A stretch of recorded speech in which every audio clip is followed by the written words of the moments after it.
What's the deal, my people? You know, this is Don Tony Teflon. I'm here rocking with you with another one. What is this?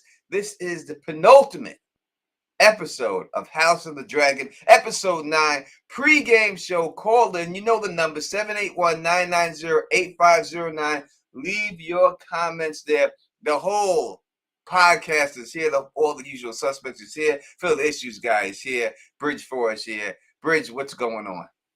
What's happening, dude? I missed you guys last week. I didn't finish work until like 8:30, or 8:20, so I got like the last 10 minutes of the stream. I'm pumped for tonight, though. Yeah, definitely. I think I can't wait for this to take place and everything else. Phil will be joining us in 1 second. Oh, he's here. Literally a second. Hi. Let's give an applause for everyone being here.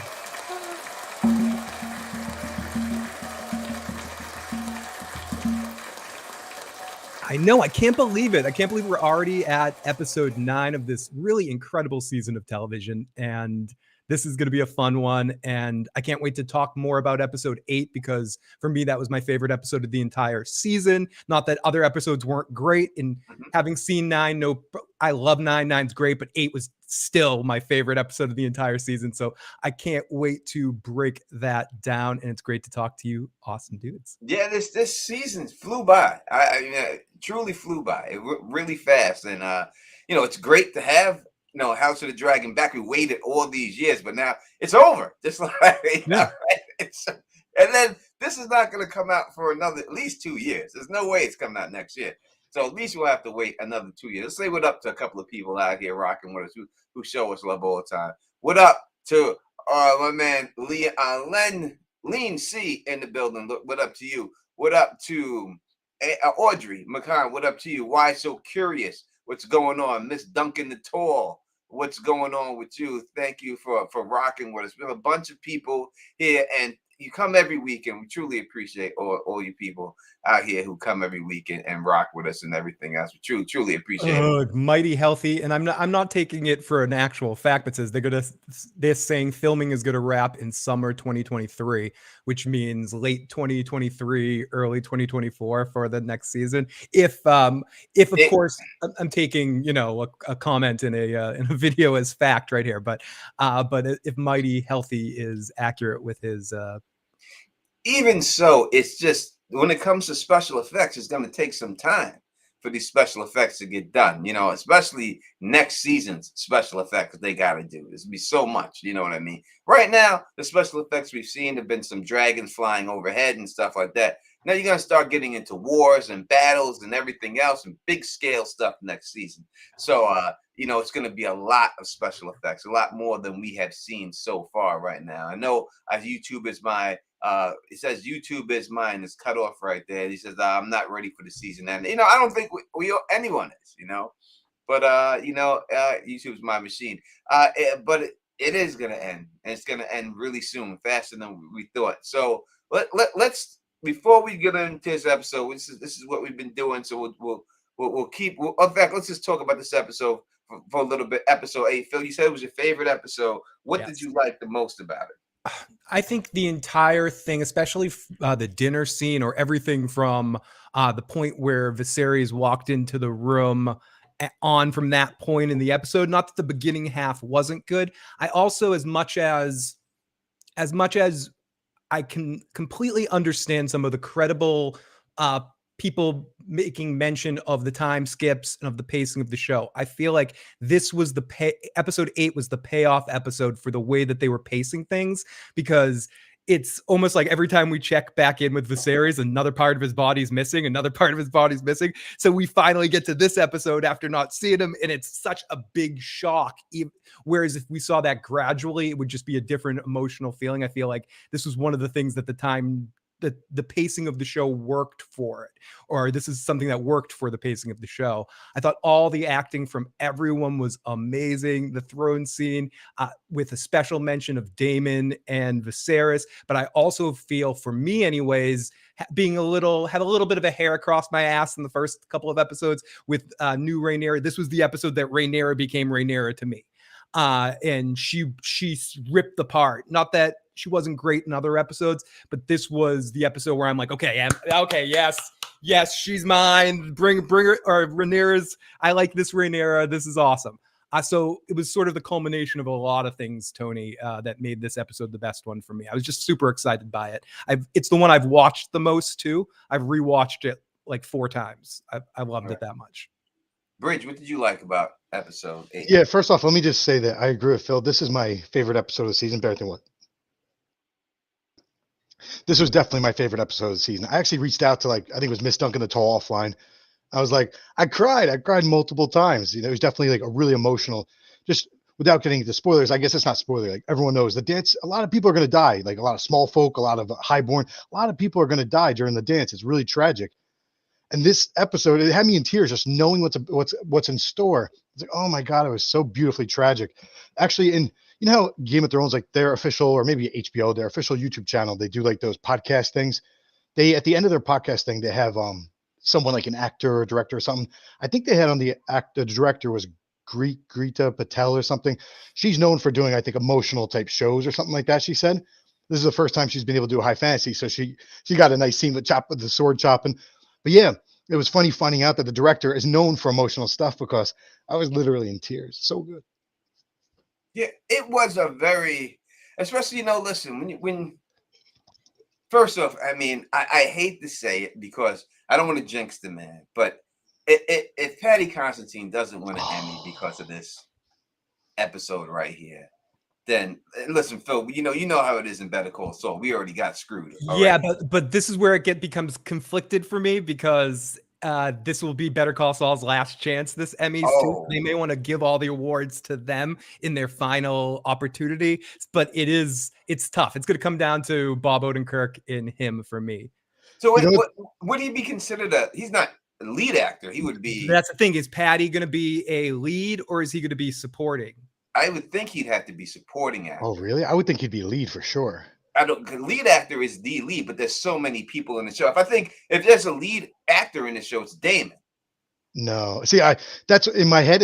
After the last episode, I remember thinking to myself, granted, I don't watch other shows, so in my head, it wasn't even a choice between like this show and this show. I'm just like, who's going to win it from Game of Thrones or House of the Dragon? And then my head initially goes to Damon, because he seems to steal every episode, with the exception of this episode. I think Aemon actually stole it this episode, despite Viserys' performance. But it's like, in my head, I'm like, no, just all around, like Damon comes across as like stealing the episodes and stuff, because he just has a much cooler character with his little laughs and his smiles and stuff like that. But when you look at like the actual acting, Viserys has had a much harder role to play, and he's destroyed it. I feel like he's got to win the Emmy. And yeah, but would it be? What do you think, Phil? Is it supporting or lead? I don't know. This is a tough one, and let's people in the live chat, make sure you share your thoughts. Do you think are all the House of the Dragon actors are going to be put as supportings? Which ones are going to be leads? I think we know from the actress standpoint, we'll see Allison and Rhaenyra up for lead actresses, but it's interesting on that other end. One other point I wanted to bring too about Paddy's amazing performance in this episode. I don't know if everyone can relate, but anyone that can relate will probably was having Bridge talking about crying. I cried a couple times in this episode, because what it reminded me of is taking care of my mother and grandmother, who I both sort of nursemaided as they passed away. And this episode, in a dramatic way, all jokes aside, all fun aside, which we like to have some fun here, really simulated the emotional feeling of what it's like to watch someone you love die.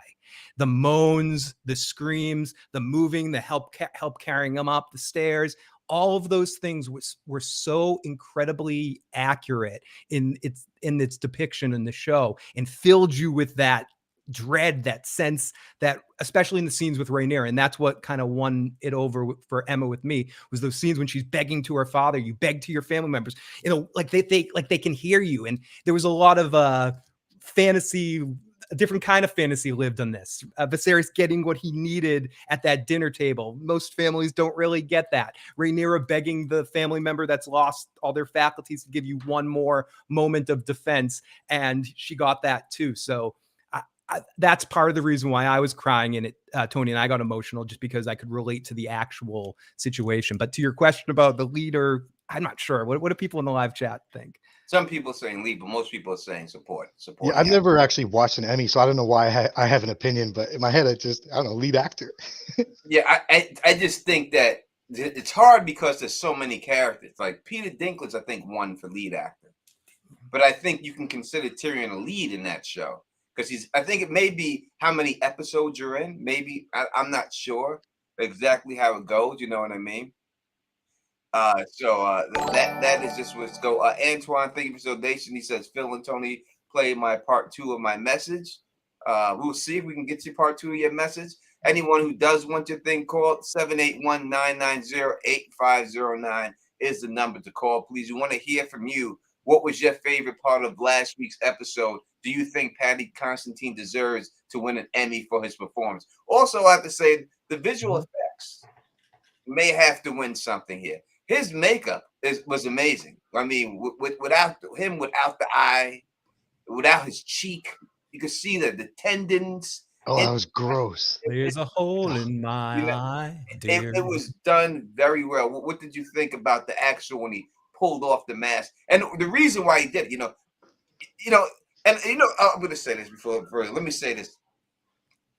The last thing he remembers, and was his family getting along.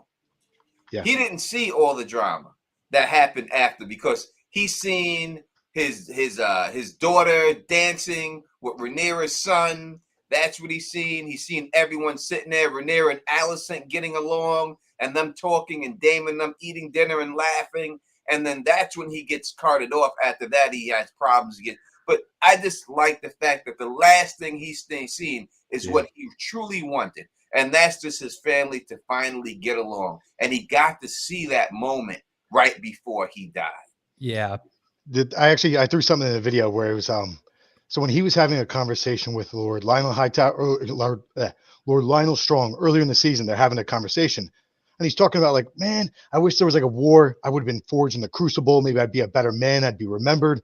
Then Lord Lionel Strong was saying something like, maybe it's better off that we did have peace, blah, blah, blah. And then Viserys said something like, maybe it's better off I didn't know. It fits perfectly with this ending. Phil, what did you think about the Last Supper scene? This the Viserys part, and then we'll go into the beefing part. I thought that was really well done too. And I wonder how much of that was perspective when we see everyone starting to get along. I mean, we're going to talk about some other characters in that scene, whether it was a little, the toast from Rhaenyra, like that gave Alice, okay, fine, you can be queen, whatever. In that moment, that was a little whatever. But in a sense, from Paddy's performance in that scene, it was incredible. And you were talking about the makeup work.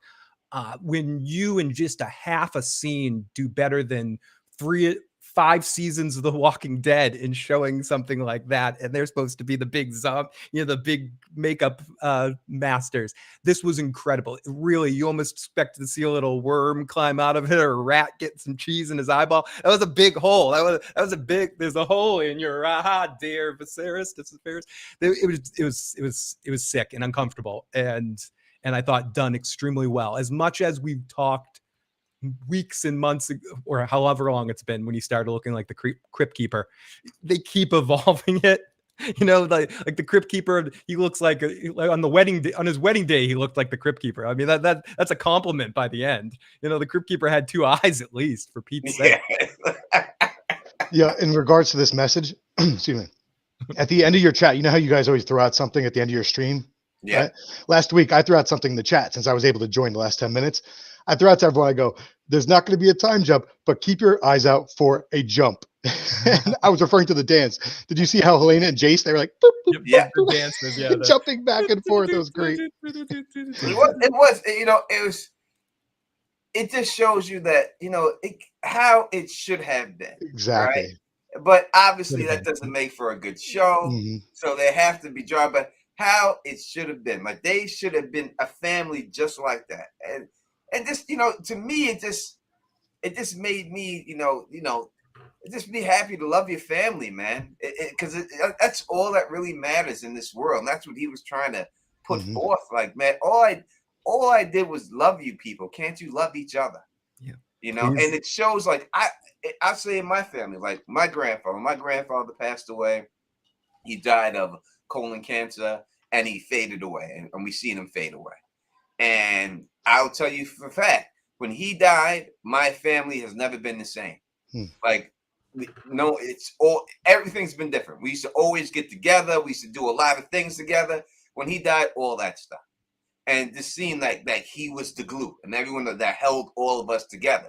And as soon as he died, I mean, I may have seen my grandmother once, and he's been dead for over 20 something years. And I may have seen him once now, you know? So I feel it's a situation like that. Like, he was the glue that held that family together. And now that he's not there, you know what I mean? It's sad that they're not going to be able to be held together. All right, everybody, make sure you hit that thumbs up button. We have almost 300 people watching live. Let's get this out to more people. The only way that happens is if you hit the thumbs up button. So definitely hit the thumbs up button. Now, I know a lot of people got mad because, you know, Eamon started messing with the Strong Boys, but That was so good.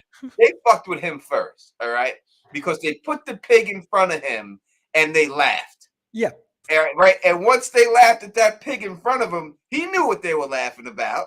And that's when he said, "Oh, you motherfuckers." Dude, and it's like a Smurf laughing at the Jolly Green Giant there. It's like, stop, dude. I mean, like, what's Luke thinking? It just shows that Luke doesn't have a lot of self-control because, you know, well, maybe that's why he really is a Valerian, because because Corliss's brother ain't got no damn self-control. Oh, that's right. I didn't know where you were going with that. That's funny. He ain't got no self-control. He couldn't read the room either. But you see it earlier when he slammed on the table because Aegon was talking to his, you know, betrothed, and you seen Aemon stand up. He all of a sudden he was like, wait a second, no, I ain't got no beef. bro, Jace went like that. And it wasn't just a shoulder bump. It was like he bent his arm like this and goes, boop. I'm not fucking. I'm not Aegon stand up and was like, what you doing, son? What you got something? He's like, hey. Aegon, you can jerk off anywhere you want. It's okay. It's okay. I mean, because Aemon was looking for an opportunity all night. We've all been at that party with that dude that's walking around the party looking for you to make single eye contact. Oh, that's bad. Eye contact with him all night. Wants to get into a fight. Looking for someone to bump into him. That was him all night. He's just looking, and then Luke laughs at that. Oh, dude, not a good look. Yeah, as soon as the two were dancing, he turned his seat over and stared directly at them dancing. He did. Oh, yeah, he was ready. That's like I felt. There's always somebody in the party looking to knock somebody out. Just walking, you know. And after he's seen his uncle chop off Corlys's brother, Laenor. What do you see? Vaemon's head. He got excited. He was like, "Ooh, he wants to do it too." It seems like anything that Daemon chopped somebody's head off in here, I would have chopped somebody's dude. He's like, "Oh, that's the kind of party we're doing here. Huh? I'm gonna cut somebody too. Let me cut somebody." I'm gonna fuck somebody. You ain't gonna be the only one to chop somebody up. I'm gonna chop somebody. That was the episode where Aemon beat Sir Criston Cole in sparring, right?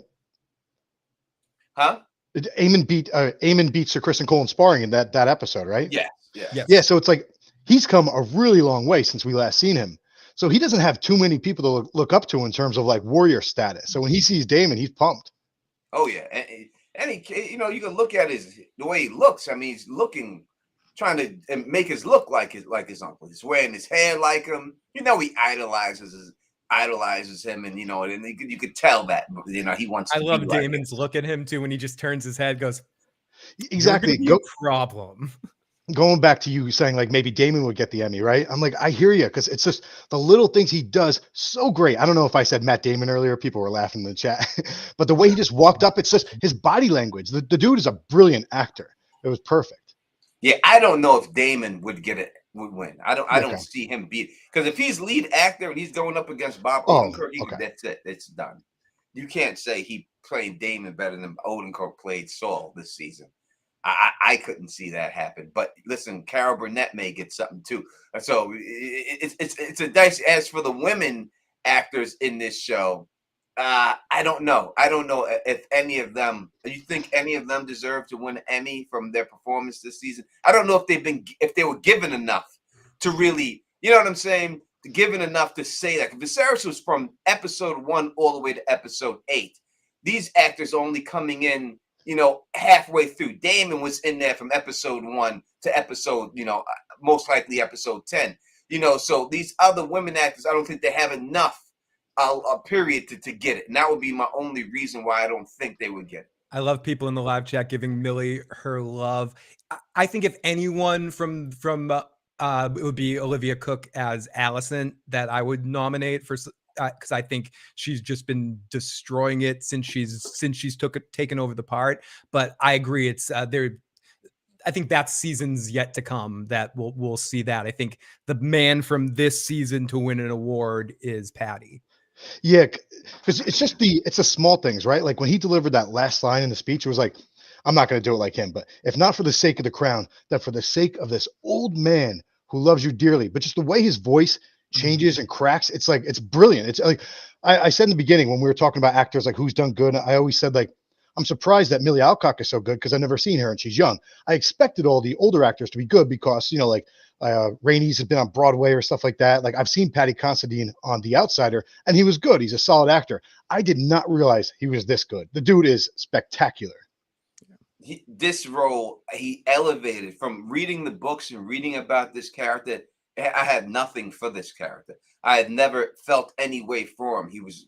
I'm not going to say George wrote him bad, but he didn't give him any gravitas at all. And he totally, no pun intended, fleshed this character out now in his portrayal of him. He really gave him a soul. He made me, because in the beginning, I thought he was a shitty king. I'm like, oh, this guy doesn't deserve to be king. He should have never got it. But by this episode, he's turned me over that I don't want him to die. I'm like, man, I wish they found a cure for your ass. Yeah. Stick around, Yeah, where's Sam to come up with a cure for this thing somewhere?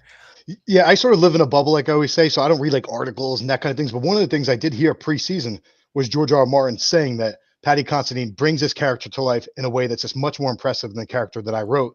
And now we saw what he means. Bridge, he actually said that on his blog this week too. Really? He said I want to go back and he said I half want to go back and rewrite Viserys stuff based around this performance. And he spelled it out. He talked about how he would have liked this season to have 13 episodes, but he thinks that they're doing a great job, and it's just the nature of television. And he contacted Patty personally and said that he brought his character to life like never before, and he having a similar feeling to like how he felt in the original series with like Osha, I think it was, where it's like, oh, you're playing the character better than I wrote it, and him wanting to go back and be influenced by that to write more Viserys in the future based around this performance. Can I tell you the one thing that I almost got on Viserys' case for, right? So we had a conversation before Rhaenyra, when she's still young, before she went on her progress around like to date guys or whatever. Mm-hmm. The scene before that, or the episode before that, ended with Allison talking to him, saying that Rhaenyra's not going to marry someone unless she thinks that it's her choice. So at the end of that episode, I was convinced that Viserys was already, like, he sent the ships down there to save Laenor, to bring him back, and he probably did it for that reason, for Laenor to be an option. But with that said, he genuinely gave her the option of finding someone whom she loved. Like, that surprised me. The episode prior, I thought he already had in his head Laenor for sure, but no, he sent her out to the world to give her a shot. And so I was like, all right, he loves Rhaenyra so much. I love that about him. He does, and it really showed. Like listen, the man, when you seen him walking to the throne, you seen how much it hurt just to get him out of bed and to do that long, slow walk. And listen, I know a lot of people, I heard people, oh, hurry up, they should have made that faster. They had to make it that long. Wait, people said that? It should have made it slower, Tony. I could have done it even slower. Like, fuck those people. They had to show you how hard it was for him. Yeah. Had to make you feel it. How hard it was for him just to walk down that damn aisle. And he did it for his daughter. To have her back one more time. Just one more time to have her back. Yeah, I mean, that's a hard type, like the whole, like when you're stretching things out and you want it to be emotional, that's a hard thing to pull off. Like, you don't want it to be too short, too long. I feel like they did it perfectly, because by the time I watched the episode Sunday night, that was either the third or the fourth time I saw it, and I enjoyed it just as much, which to me means it was awesome. Tony, whenever you're ready, we have a bunch of voicemails to go to. All right, so if you want to, make sure you call in 781-990-8509. Make sure you call in. Make sure if you want to subscribe to the channel, we truly appreciate it if you do. And if you want to send a super chat, we truly appreciate that too. But if you just hit the thumbs up button, we appreciate that most of all. So hit that thumbs up button and let's get this thing popping. This is area code 516. Hey, what's up? Hey guys, how you doing? Wolfspear here, coming out of Oceanside, New York. I just want to say, you know, that look that Amon and Damon gave each other, you know that they're going to go at each other, and it's not going to be pretty. I mean, when in the dining hall, that look, I just hope, you know, the show does a great job having those two square off, because you know it's going to be epic. Hopefully they make it epic. All right, guys, love the show. Keep it going, and yeah, I'm gonna, you know, keep on watching. All right, thanks. Bye. I appreciate it 100%. The call. And the New York Jets won today. Let's shout out for the Jets right there. Let's shout out the Jets. All right, almost in first place right now. Tony, before the comment goes past, I want to point out Big E's comment. Viserys got the Undertaker entrance. Can't you highlight him? You can't highlight him? I just don't have it popped up. Let me see if I can. I'm still learning too. Let me see if I can pop this shit up. I just want to make sure you have the ability to. I do have the ability. I just can't, for some reason it's not letting me. Oh, there it is. There it is. But yeah, he says got the Undertaker entrance. Mrs. Duncan the Tall referenced, you know how they do like the Game of Thrones live concert experience? They're probably going to do something similar for House of the Dragon, where they play the music. They travel around the nation. They'll have a local orchestra with a couple of their own leads, like their own lead cello, lead drummers, lead singer, blah, blah, blah.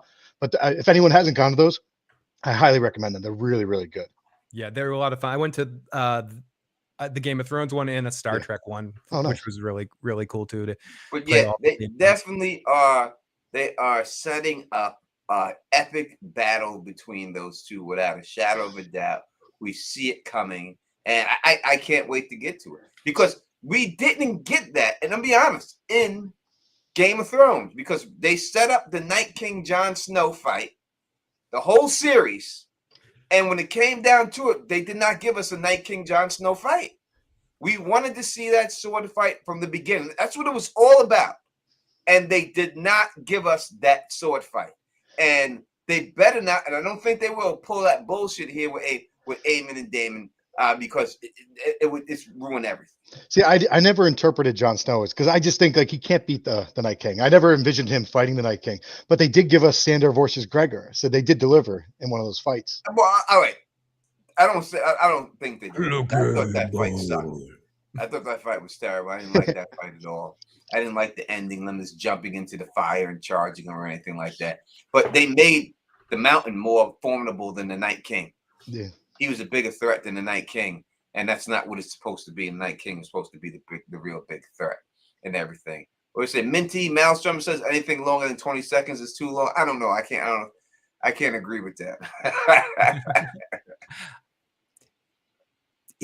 And I also am excited for all the fan fiction stuff that's going to come out with Daemon and Aemon. You know, just the looks that they're giving each other, and all the all just the imagined connections that the two of them might have, and the lead up to a possible battle between the two of them, I think is very exciting. How did you guys interpret the showdown, and then how Aemon walked away? Like, what was your interpretation of what Aemon was thinking at that point in time? I think it's one of those situations where, when he saw Daemon cut off Vaemon's head, he was like, yeah. And I think he enjoyed that. So in a weird way, he's the only one on that side he has any respect for. So I think Aemon was thinking in that moment, not now. This isn't the place. This isn't the moment. And walked out like, and I think Daemon was thinking, this guy's going to be a problem.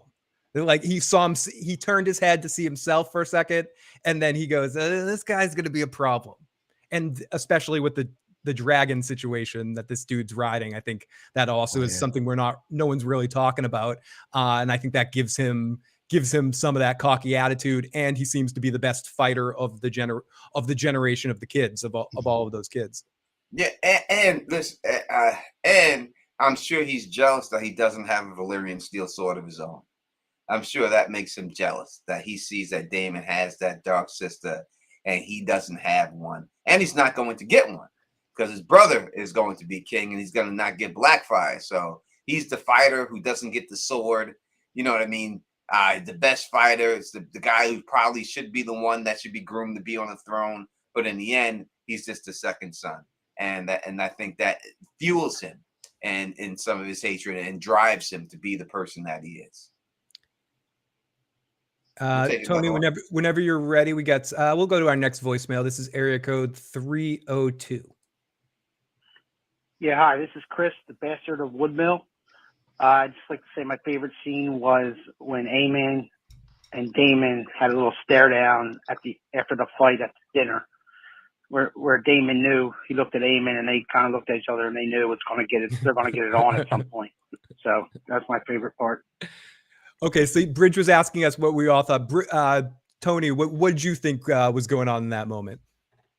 What moment was this? The moment where Eamon and Damon faced off. What do you think Eamon was thinking when he faced off with Damon in that moment? Vice versa. What were the two of them thinking in that little exchange when they had? I don't think Damon was thinking. I don't think he looks at him as a threat. Damon.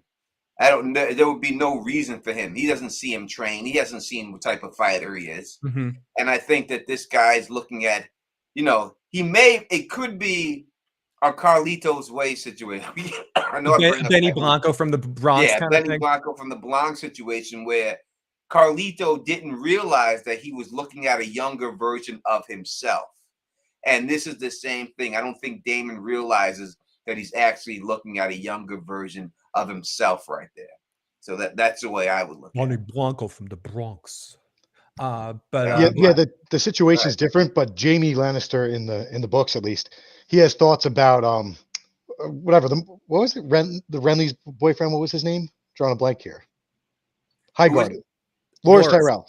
So he looks at Loras Tyrell as like this young arrogant little prick is just me at his age. With that said, they weren't like at each other's faces the way that Damon and Eamon were, but a similar dynamic. Tony Teflon joined. Ooh, that was what was that? It was Tony adding a screenshot thing. While Tony's setting stuff up, let's listen to a couple more voicemails. We still have 3 voicemails and 2 texts, so we have plenty of room if you want to call on in. 781-990-8509. Antoine, I will get to your message in a second. This is area code 404. What's good, Tony? What's good, Bridgeport? And what's good, Mr. Phil? Glad to be here with you guys this evening for episode 9, the penultimate episode of House of the Dragon. I am so excited to be here with you guys. So I think that one of my favorite one of my favorite scenes from this episode was when Viserys walks the throne room. That was a very emotional scene because it represents the promise that Viserys made to Aemma about not supplanting Rhaenyra, or the promise that he made to Rhaenyra saying that you will not be supplanted and I will fight for you to keep this throne. So that was a callback to that promise that he made Rhaenyra all those years ago. And when he came down the throne room, remember when the way that he looked at Rhaenyra, it was so emotional because she represents everything that he is putting his strength for right now. And that was really cool. But also he looked at Alicent, and to me, what I got from that look is that he looked at her very upset at her and her father because how could you do this? Like, why are you doing this? And so the way that he looked at both Rhaenyra and Alicent was very different because it was how he felt in that moment. And I thought that was very telling to how Viserys feels about them both generally, possibly. And the way that he told Otto that I'm going to sit the throne today, no matter what. And Otto said, okay, yeah, cool. I thought that was very interesting. So just wanted to say thanks again for just having the stream and just bringing this community together. I appreciate all of you and glad to be here. Thanks. Yeah, great call, 100%. But yeah, because they thought they had that shit sewn up. And when you seen the king in, you just seen Allison's face was like, fuck. Oh, we're fucked now. Like, fuck. We had this whole shit planned out. Fuck, it's over. They had the whole backroom deal with Vaemond and stuff, and the 3 of them just look at each other. It's so he fucked us over one last time. It's so crazy. What up to my brother Kevin Cleary in the chat? Good to see Kevin. Love Kevin Cleary and love his wife. Love them both, man. He invited me to his wedding, man. I couldn't make it, and I wish I could have, but thank you so much even for inviting me and stuff. And I remember I could tell us stories about Kevin Cleary, but we got a show to do and stuff. But real quick, let's get to this. We do this every week, so let's show this right now. This is the Nielsen Wait. ratings. Real quick, can I just throw in something before we get to Yeah. this? Real quick. Go ahead. Because that call actually reminded me of a scene that we skipped. So when Viserys came into the throne, he spoke for really quickly, and then he gave sort of the power over right away to his cousin Rhaenys, which is just such a beautiful thing to do, considering their past, the fact that he got the throne over her. So it was just so cool that he's like, "Hey, Rhaenys, what do you think about all this?" So a quick shout out to Rhaenys, the queen who never was. Yeah. Without a shit. He basically was like, she's the only one that has any say in this matter, and gave her the attention. And I don't know if because she had that great scene with Rhaenyra, that I don't know if she was just fucking with Rhaenyra and wanted to hold that over her and make her sweat that out, or she always intended on taking her side in that moment, or the fact that the Viserys showed up sort of made her go, I got to hold true to what Corlys really wanted, and she sort of was inspired by the moment but I think she didn't mind sticking it to Rhaenyra a little bit and making Rhaenyra sweat. No doubt about it. All right, so this is the Nielsen top 10 ratings for streaming television. This is the week of September 12th through September 18th. If you're not familiar with this is minutes. It shows us the minutes in millions. All right, this is millions. Is Cobra Kai still number one? So we're looking at the top shows right now. Number one was Cobra Kai. No mercy, Tony. Put him in a body bag again. Damn. Yeah, Cobra Kai again is just killing it, and it's like over doubling the time that these shows are doing. Damn. And we see Rings of Power number 2, but House of the Dragon number 3. They both moved up from last week. I think they were 3-4 last week, and now they're 2-3 right there. So they both moved up. House of the Dragon still has not gone over Rings of Power, but it's really close. Yeah, it's really close. I mean, it's really, really close. And we like to give this to see exactly. I love how Game of Thrones is from week to week, and to see exactly how this fares when it how this fares to the people who actually call the shots, because they're going to be looking at things like this to see if we get these seasons and stuff and everything else. But yeah, the Rings of Power it's holding it down. You know what I mean? Look at Game of Thrones still at number 7. I mean, and one thing's for sure, we're definitely getting a season 6 of Cobra Kai. I mean, with this sort of stuff, they're not abandoning that. Jesus. Yeah, Game of Thrones number 7, Sins of Our Mother. Netflix dominates the list, really. And this is everything. This is TV shows, movies, and series. So it's all of them combined and stuff. So that's why you see Thor: Love and Thunder, which is performing terribly up there, which was a terrible movie anyway. So that's pretty bad. It deserves to. But damn, Cobra Kai is just a monster. Again, and that season came out a long time ago now at this point. Yeah, Cobra Kai is definitely a monster. But I think it's trending up for both shows. And I don't put one show against the other. I think you can be fans of both shows. I don't think you have to put one against the other. So I'm happy to see them there. Thank you for the super chat. It says, I left a comment on your last video. Can you read it out loud? It's about the big difference between A Song of Ice and Fire and Game of Thrones. I don't know if I would be able to find that comment. There's no chance you're going to find that right now. I would be able to go through my video right now and look through all the comments and actually be able to find it, J-Law. So I'm sorry. Most likely I will not be able to read it in the comment. But if you want to say it and call in on the stream and say it, or I truly will play it for you without a shadow of a doubt. And speaking of which, sorry, go for it, Rich. What is Coco Melon? That sounds like a pair of yoga pants or something. Coco Melon? It sounds like it's a Netflix movie. I don't know what it is though. I'm gonna look for his comment on your last video. And this is a message from Antoine Thomas. We'll play a little bit of his message here. Okay, this is the second part of the message, because apparently, like I said, we might be a Snyderverse and everything, but I see this House of Dragon is going to be a big hit, because apparently they're going to do just like they're going by the books this time. But like I said, for Game of Thrones, I went back and checked Game of Thrones, and definitely from the end of book 5 to 8, they need a Snyderverse, and they need to correct some stuff, and at least they can correct everything, bring in young Griff and everything and stuff.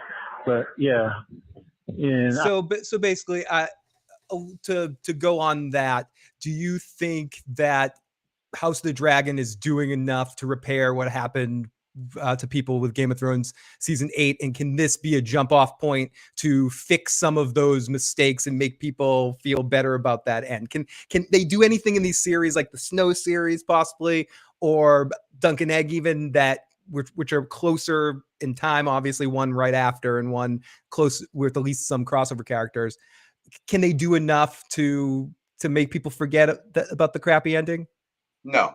You're never going to forget about that ending, no matter what. It's ending, and Game of Thrones ended the way it did. I think if anything can do that, it would be the Jon Snow series more than this, because that would be what directly happened after that ending. So it would more be that. But I do think that this show did put faith back in that people still want this content, that this content is viable, that it just didn't kill everything. So that's what I would think right Do you there. think we'll have a Snyderverse kind of situation where they go back and recon some stuff from season 8 of Game of Thrones, where we're in a Snow series theoretically flashback so we look at a few events differently? No, because the things they would have to do to fix it's unfixable. You got to bring Dany back to life. She's dead. That's not going to work. You'd have to put Tyrion in jail. You didn't, or kill him. You didn't do that. So there's nothing you could do. If you killed him now or did something, it wouldn't be the same as it was when that actually happened. So there'd be nothing they could do. The characters they left out, Lady Stoneheart, Young Griff, or a whole plot line, the Blackfire plot line, it just wouldn't work. So you would need all those things to happen. Jenna S., thank you. It's for the super chat. It says, what do you think the big moment will be for episode 9, or do you think they'll let that tradition go? And hello to you, Hello. Jenna S. Truly Hello. appreciate it. All right, so full disclosure, we have all seen episode 9, so I cannot say what the big moment. I'm not going to sit here and act like I'm making something up, and then you see it and say, "Yeah, Tony Teflon, you're psychic." I'm not one of those people, right? So I'm not going to say it. So I know what the big moment is, so I cannot say it, but I will leave it to you guys to put it out in the chat what you think the big moment is going to be. You know what I mean? And I think there's two big moments. One, I responded to a tweet that Tony put out, but I realized that my tweet was a little too spoilerish. and then there is a big moment. I also can't necessarily say what it is, but there is a huge moment that does happen in this episode. You know, that Clubfoot is just a good little foot soldier. Yeah, He it's really true. is. You know, It's he's true. a good one. Excuse me. I got to keep my mouth shut. I got my foot in my mouth. I'll say Yeah. this, like for book readers, there's a chapter called The Blacks and the Greens. If you look at the titles for episodes 9 and 10, you can get an idea as to what's going to happen in the final 2 episodes. With that said, just like all the other prior episodes we've seen, this show is coming to life in ways that aren't in the book. So it's pretty fun. It's awesome. Yeah, so there's things that do happen that aren't in the books, you know, because again, the story in the books is not an accurate story. It's what people think happened, right? So this is basically what happened. So sometimes they get some things correct, and sometimes they don't get it right, or the motivation they don't get right, you know. So that's what it is and everything, you know. So yeah, I think you're gonna thoroughly enjoy this episode. Great You know episode. what I mean? It's a great episode. And it's a great Okay. episode. No, because I don't know how much we can say.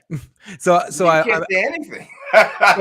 so all I'll say is, yep, it's a great episode. It continues the top level that episode 8 is, and just extends that. And But I will say next week, none of us will have screeners. They're not doing screeners for the final episode.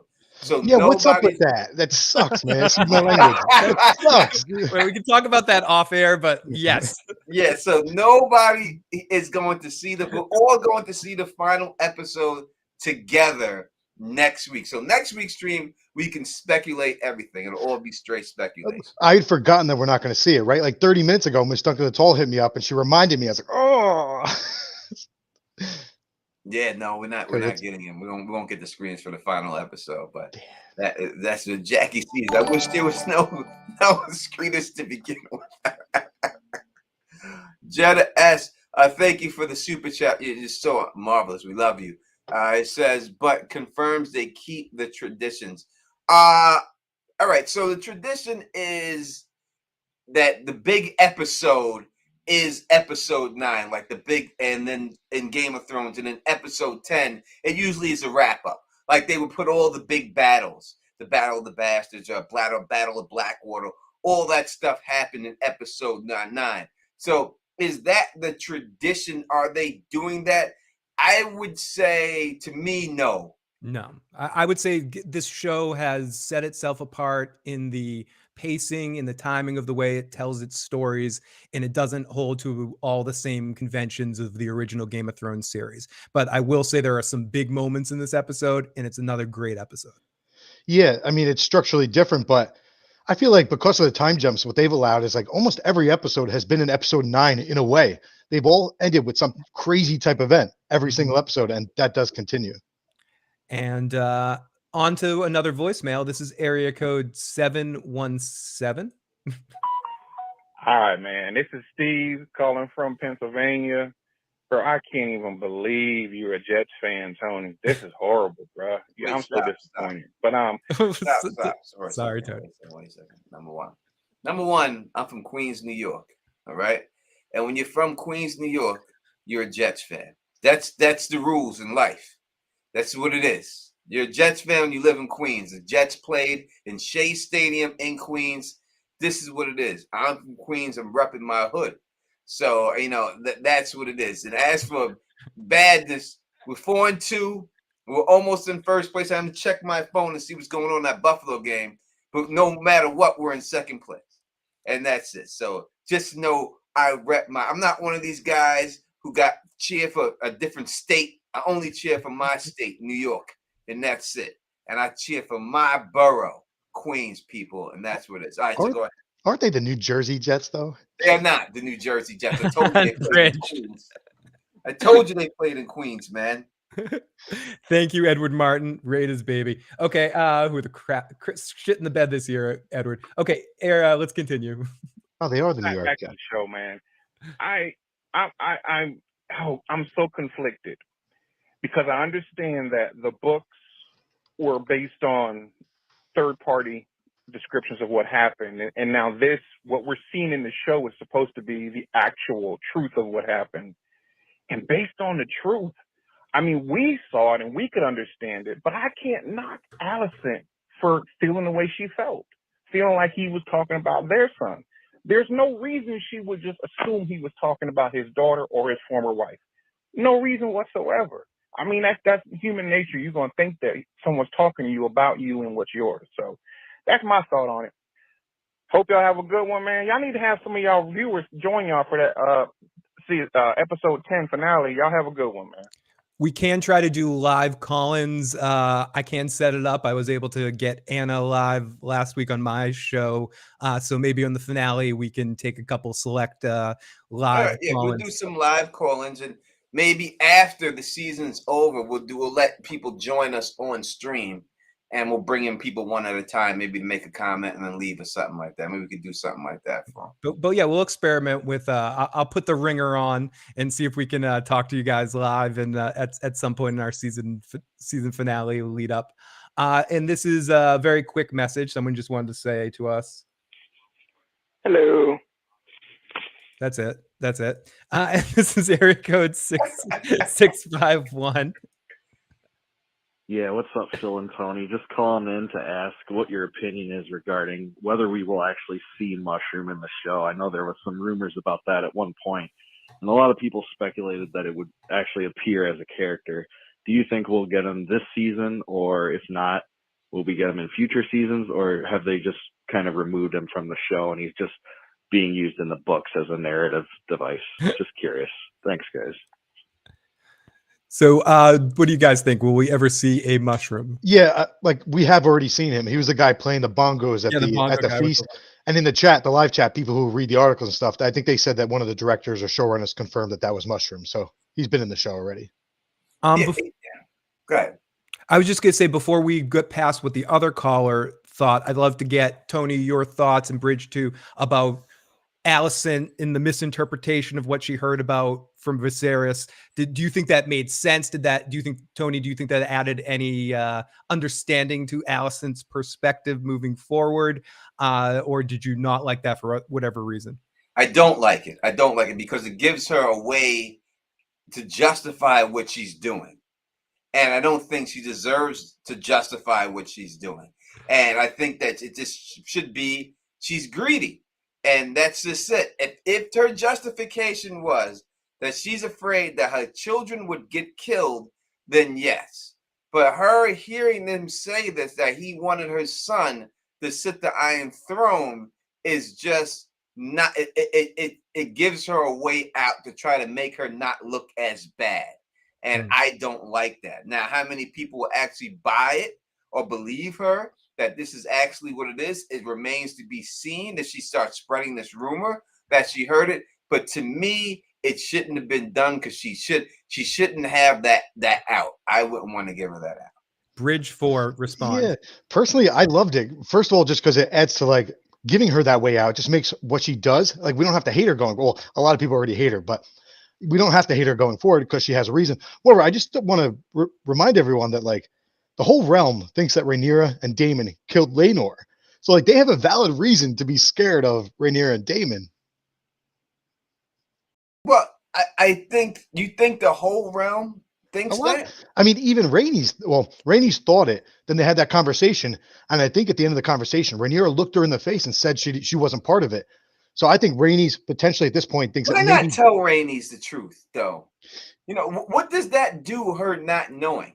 I was asking the same thing when I was watching, and it seems like they could easily tell her. She'd keep a secret. I think Rhaenys would know how to keep a secret. But She said, listen, Rhaenys, your son's alive. He doesn't want to take over the throne. This is where he's staying. Fly over there and talk to him. He doesn't want his father to know.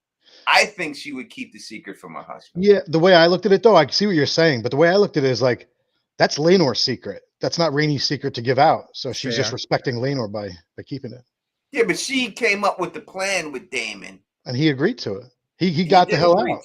He did agree to it, but I think that she does have the right to say that, to say that she really wanted to. Yeah, it's interesting because someone like Corlys, he was in denial of Laenor being gay. Like he thought Laenor would like grow out of it or something like that. Whereas Rhaenys seemed to be more accepting of Laenor being gay. So if anyone should know, it should be Rhaenys. But again, I don't know. I just like the fact that it's Laenor's secret and Rhaenyra is respecting that, despite what it does to her.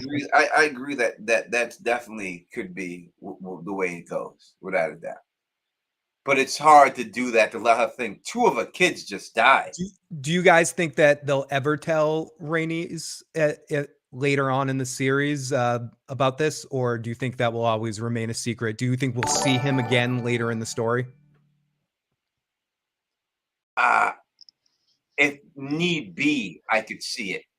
If there need be an heir, I could see them do something like that where he has no choice but to come back. I'm going to be very vague with this answer, but so like there are people playing theories of like how the story would possibly change because of Laenor, blah, blah, blah. I don't think the story has changed. I think that we just learned out the truth of what really happened. That's the way I'm interpreting the scene in the show. And so as far as seeing him again, I think there's a chance that we could potentially see him again. I can't explain why though, but it's not because of like taking over the roles of anyone else in the book. All right. Jenna S., thank you for the super chat. Says Allison heard what she wanted to hear. She knew he was on opium and they were the ramblings of a dying man. She's the worst. I agree. I agree partially. It did sound like she doesn't know anything about the prophecy. He did say Aegon. He did say throne. I could see her mumbling it up. And yes, she did hear what she wanted to hear. Yeah, at because the same time. Because there is a rationale to, if he really did feel that way, why would he have supported the claim earlier in the same day? So it seems like she did put the pieces together and see what she wanted to see in that particular situation. I Um, want to. I'm going to quickly play devil's advocate. Please. These were the man's dying words. She misinterpreted them, but they were his dying words. So it's like they hold Bridge, value. do you think we put too much faith on dying words? Because he's high on opium, he's dying, he's in another place. Should we really pay that much weight to those words because he's not in the clearest mindset right before you die? That whole day was the clearest mindset he's been in a long time. And he was supporting Rhaenyra during the day. So if she had a little bit more critical thing, I'm not going to call Alicent stupid, but if she had a little bit more critical reasoning skills, she probably could put together that maybe what he was saying right there was a fever dream from the opium as he was dying. Maybe he saw the Aegon in the dream when he was going to Targaryen heaven or something, you know. I'll say two things. First off, it's just I'm not trying to make excuses for her. I just think that it's not as black and white. It is a gray area. Shout out to gray area. And secondly, let's not forget that Viserys and her had a conversation like 15 years prior, standing in front of a bonfire, where he told her that he had a dream of his son, placing his son on the Iron Throne with Aegon the Conqueror's crown. Excellent point, Bridge. So it's like, it's not just a one-time thing. This is something that he said to her at least once, maybe more than once. That does complete that. I agree. I forgot all about that, Bridge. Man. Me too. And that's why I didn't like it, because it gives her a way out. When we seen her beforehand try to fuck Rhaenyra out of the throne, right? So if she was just not trying to fuck her out of the throne the whole time, and she agreed to go with it the whole time, and then all of a sudden she heard this and said, "Oh, I have to do what my husband asked me to do while he died," then then I could say, you know what, this is your motivation.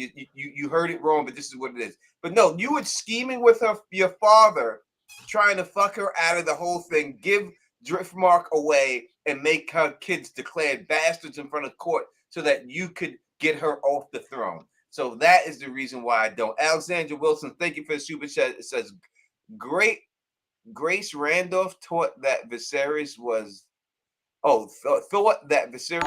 disinheriting Rhaenyra and naming Alicent's son Aegon as heir. She was very adamant that what was happening. Yeah, Grace Randolph doesn't know what she's talking about when it comes to this show. She gets things wrong all the time on this show. So I would have to say that she was definitely wrong, Grace Randolph. And she's right about a lot of things. But when it comes to this show, she was 100% wrong. Oh, did she interpreted it the way that Alicent interpreted it? Yeah. That's pretty funny. So that actually speaks in defense of Alicent if a viewer can misinterpret it as well. Exactly. There's no doubt about it. But yeah, she Grace Randolph she be fucking stuff up when it comes to this show.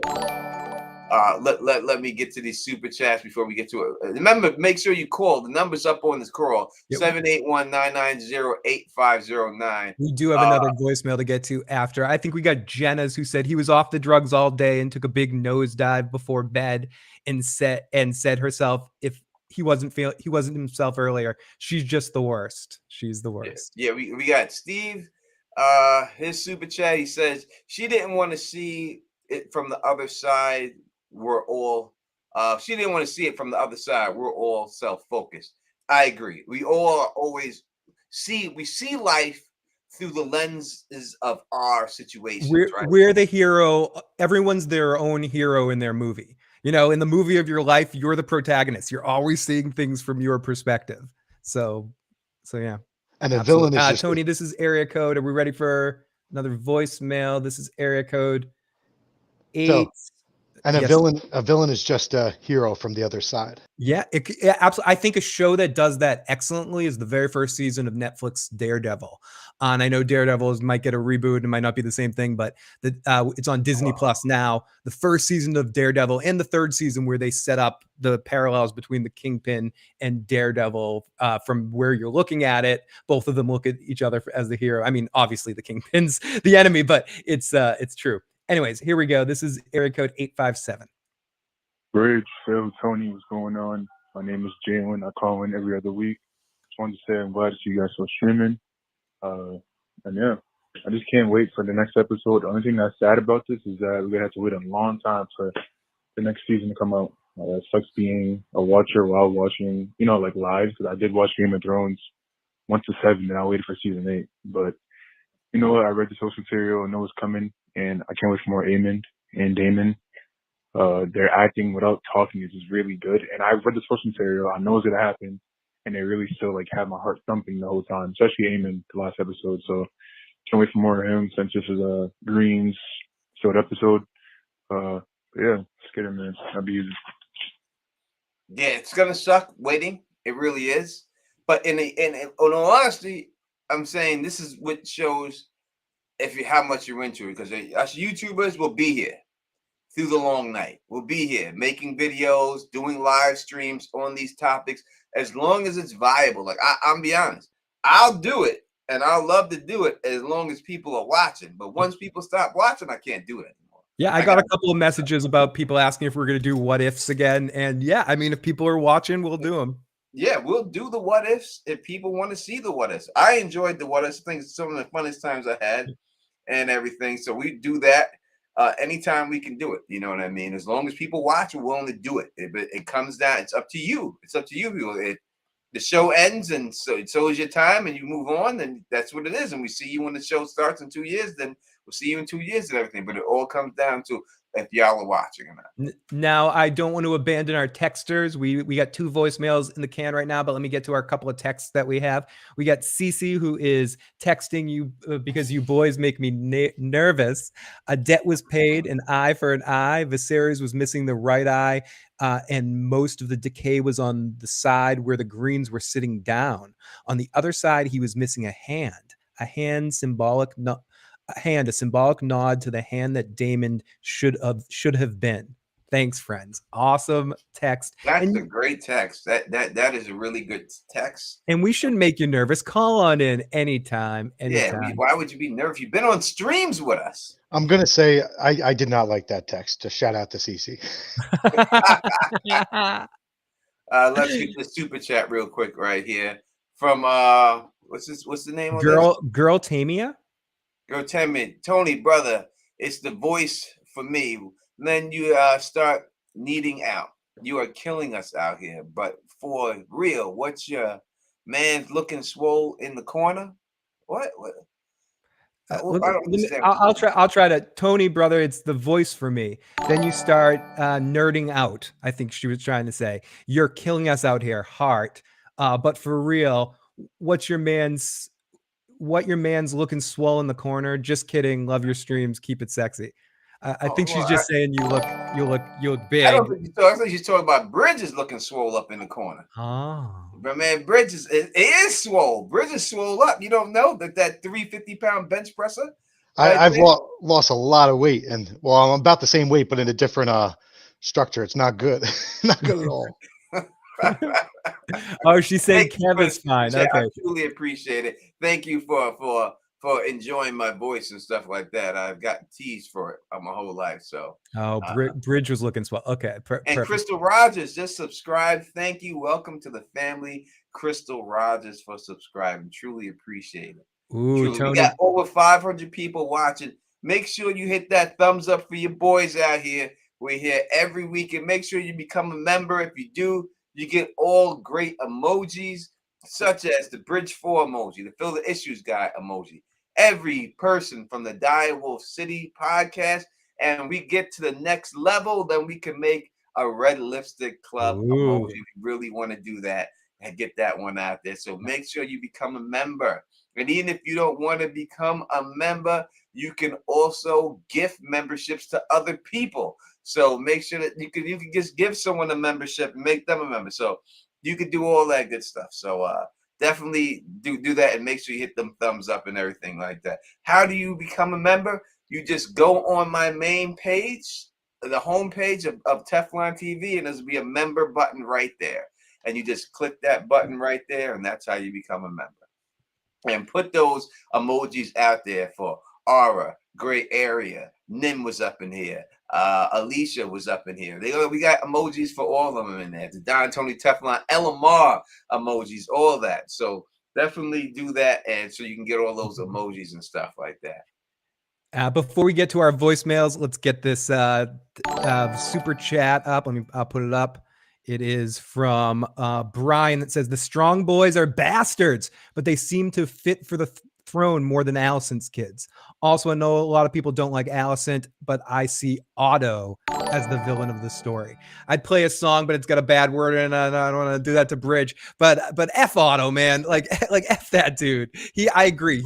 He's the problem. And Danielle Lott, thank you for subscribing. Welcome to the family. Valentina Marks just subscribed. Thank you. Welcome to the screen. Phil, if you wish to play the song, play the song. Let me get that. You know, like when it really comes down to this stuff, you know, this is what it's about. Okay, there we go. And I agree. Oh, sorry. I don't know. I didn't mean to play that piano music at the end. I don't know what that sad piano music was. That was more like the music as Viserys was dying. But yeah, sorry. We'll play a little more of that in a bit. Put that on. Go right ahead. I'm just doing something real quick. And this is area code 47. Or actually, I forgot about this one. This is from one of our favorite callers, 916. Hello, Phil, Tony, and Bridge. This is the voice from 916. As far as Alicent is concerned, she's always done things and heard things that give her the justification to do what she's doing. She's just always been that way. And I think she's doing a lot of these things because she is, what's the word? She for all of her duty filled and all the things of her doing what she needed to do or told to do, she needs an excuse. She needs a reward for those things. That's her justification as a person. I really feel sorry for Alicent, but she is still wrong. She did that servant girl dirty. Anyway, gentlemen, enjoying your live stream as always. Bye-bye. Yes, that's one of the greatest voices ever, right there. Whoever walked this earth, that's ladies should be on doing radio or something with that voice. You make a lot of money with a voice. The voice at 916. Golly, Howard Hester, thank you for subscribing to the channel. Welcome to the family, baby. Appreciate you. Over 540 people in here. Make sure you hit that thumbs up for your boys. All right, so we can get this out to everybody else. And make sure you call in 781-990-8509. If you have a question for us, you can call in. You can even text it to that number. If you don't want to call in, you can text it, and it'll be easier for us to see. Obviously, we're over 550 people here. It's going pretty fast to chat, so it's hard for us to keep up with everything. You know what Absolutely. And thank you, 916. We appreciate all the calls. This is from area code 478. Hey, this is Philip. I had a question in regards to the 6-year time jump. How do you guys feel about the idea if King Viserys would have just made Rhaenyra or Daemon his hand or put them on the small council? You know what I'm saying? I feel like some of the troubles that we're having right now wouldn't be there. Because they would be able to help make decisions. And obviously when he died, they would have known about it. It seems like he wanted Rhaenyra to be his heir, and he was very adamant about it, but he never put her in a situation to learn and prepare herself to become queen. So just want to see how you guys felt about his failings to prepare her for queenship. I'm going to pass this over to Bridge just because we haven't heard from him a bit, but he did ask Daemon to join his small council not too long ago. And Daemon was like, I don't need anything from you. So he did try to invite Daemon back in several times. Yeah. And to layer onto that, Rhaenyra was part of the small council because her sons were getting made fun of and because she was hearing it, she chose to leave and go to Dragonstone. That was a big misstep on her part. It backfired. Yeah, I said it from the jump. Yep. I did a thing with LML on his stream, and we did a draft of who was responsible for the for the Dance of Dragons, and I had Rhaenyra on my list. And one of my reasons was that she tucked her tail and ran and went to Dragonstone. She should have kept her ass there, and if she would have kept her ass down there, all this shicey underhandedness would not have been able to go on. right? So I do blame her for leaving the court. She should have stayed down there. In my opinion, she should have stayed. But again, also, I blame the king. Your ass is losing a finger every minute. It's time to step down. Why do you have to die before you become king? Why not say, hey, I'm in no condition to continue, and I'm going to pass it to my daughter right now? If you do that, no one can question it. No one can say anything. No one can go against it. Then your daughter's on the throne. Then you die, and then there's no dance. Yep. And then he could still act in an advisory role. I've mentioned this every week. It would be like Don Corleone stepping down and putting Michael in charge, and you're there. And if I ever have to ask for advice, my father's right there. So that would have been the smartest thing to do. But it would have been probably a tough sell. I mean, he wanted to hold on to that throne. He cared about his kingly legacy in some ways, I think, and didn't want to be the king that abdicated. No doubt. And Navi just subscribed. Welcome to the family, Navi. We truly appreciate it. 100%. Thank you for rocking with us. We truly appreciate that. And to make sure, again, it's the call-in show, 781-990-8509. You can call in, and you can also leave a text. My man Fernandez T is in the building, rocking with us right now, chilling right now, and everything else. And Howard Hester's up in there. He said retirement age is 67. He was in his 50s. He may have been in his 50s, but he looked like he was 102. Yeah. You know, so he should have backed out. It's just it's a reminder to spend time, if you can, with the people you love, because Daemon and Rhaenyra, they both love Viserys. But 6 years went by.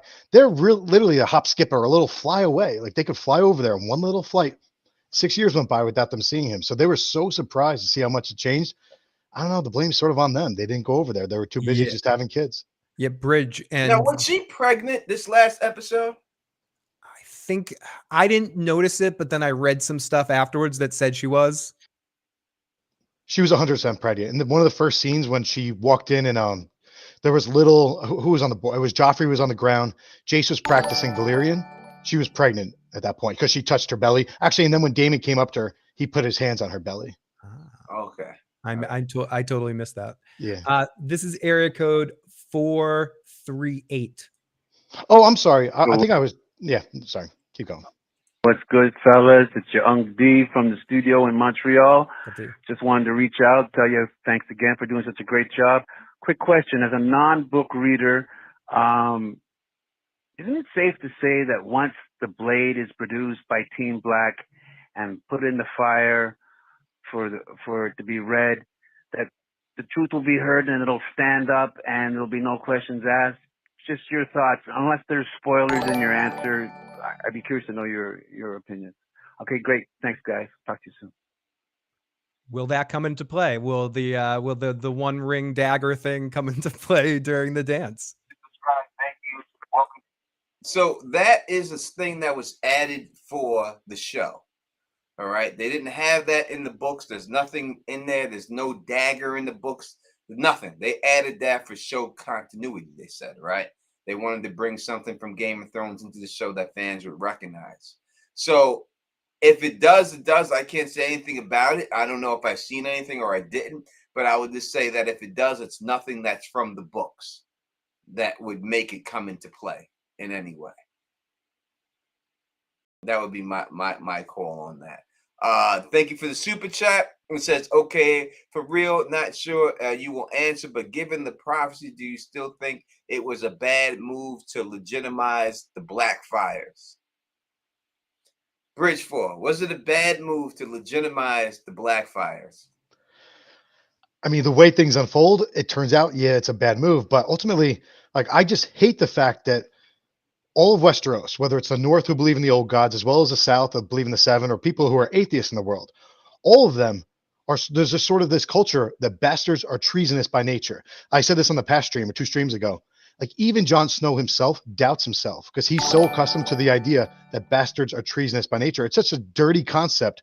Actually, real quick, one of the reasons I hate Queen, oh no, I love Queen Alysanne, but one of the reasons I don't think she's perfect as people think she is is because of this guy, Lucamore Strong, who, long story short, he was on the King's Guard. They sent him to the wall. Not only did they send him to the wall, they made all his children be bastards. And it's like they took out the punishment not just on Lucamore Strong or the King's Guard for having kids, but she took it out on his kids. And that was a disgusting thing to do. I forgot where I was going. But yeah, in terms of the Blackfires, like, I wish everyone would legalize everyone because everyone deserves to be respected. I just hate that everyone hates bastards. It's annoying. It's lame. Thank you, Mitchell. He says, no question, no comments, just love and admiration. Thank you for the super chat. We truly appreciate it. All right. And I know we got another super chat here. And Bridge, to that point, John didn't want to have kids for the same reason. He was afraid to have a bastard. He didn't want to soil that. And Aeon the First says, Allison is at fault for the dance. She prides herself on duty. She should have Viserys for her co-father with a plotting to put Aegon. Yeah, from the jump, she's been plotting to put her son on the throne. And she's willing to do anything for that. You know what I mean? Anything at all. Now, listen, maybe she likes her nails manicured and everything, and she keeps her feet scrubbed and everything and nice, and she doesn't walk through the dirt a lot, you know, but it seems like she is soiling her feet in more ways than one, trying to make sure that her sons get on the throne. Yeah. Good way of saying that, Tony. Here's area code 404. See, I know everybody's on this Allison, guys, but you know, I just have to say, what's going on, guys? How y'all doing? I just have to say, Viserys did the damn thing. Okay, when he came through that door, going to sit on that throne, I'm talking manliness. So appreciate y'all with your content, man. Y'all keep it up. Shout out from Athens, Georgia, home of the Bulldogs. You already know. And I'll talk to you guys next week. That's what's up. Thank you for yeah. Again, when this crown fell off and Damon helped him, great moment. You know, probably made Bridgeforth cry that moment. It's probably another Bridgeforth cry. And that was an improv that just happened in the moment, and that shows just how some of the best moments in shows and movies are just natural, organic things. It happened. Matt Smith picked it up, and the two actors just ran with that. And you could add a lot more to the look that the series gives him in that moment. Wait, the fact that you call me out for that, you got a little teary-eyed too, huh? Misty. No, so going back a couple episodes, I spoke to Gray Area offline about Vhagar, and she was saying how that scene teared her up. And I started telling her how I'm like, I get really teary-eyed when reading books and watching shows, and it's not the sad stuff. It's always like just the acts of like unconditional love get me teary-eyed. I love love, and that was one of the moments.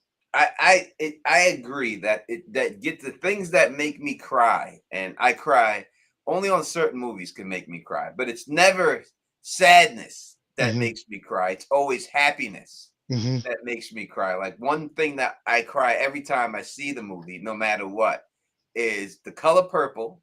The final scene in The Color Purple when she is reunited with her with sister. her sister. Oh, that's so sad. I cry every time in that scene. I cry. I've seen it 1,000 times, and it doesn't. Even thinking about it right now makes me cry because the love and everything they've been through, that they're finally together, and the way she just looks at her and she can't believe her sister's right there, and she touches her face. Dude, you're gonna make me cry. Stop. I'm a wimp when it comes to stuff. I cry too much. It just makes me cry. That makes me cry. Heather Michelle, thank you for subscribing. Welcome to the family. I know we have another super chat I've seen. There it is. One of the things that gets me, someone said Forrest Gump. Let us know in the live chat what show or movie makes you cry the most. For me, it's Cocoon. When the old guy goes into the pool and he's trying to save his wife after all the other old people are young and the power doesn't work anymore. And he's like, please, make my wife stop. I lose it every fucking time. She says, thank you for sharing. The beast beneath the boards equals Rainey's and Planky Town. What do you think that means when she's giving that? When we hear Helena giving that, the beast beneath the boards is her next prophecy. What do you think that prophecy means? I'll sort of plead the fifth here. I think I think I have an understanding of what it's going to be. I don't think it's going to happen in this episode. I think most people are going to think it happens in this episode, but I don't think it does. I think this episode has a red herring. That's all I'll say. Yeah, I agree. So I put out a video. I got a little flack for the video I put out. Not many people watched it, but the people who did, and I put out a video saying that she's autistic, and I give you the reasons why she's on the spectrum. And I think that's what they're playing with, that she's on the spectrum, without a doubt. And so now this could be reasons why she's autistic. Was she born with it? Was it a situation where it's a Hodor situation? I guess you could look at Hodor as being autistic. After he gets walked by Bran, you see him sitting back and forth and rocking and stuff. And so he could be considered that.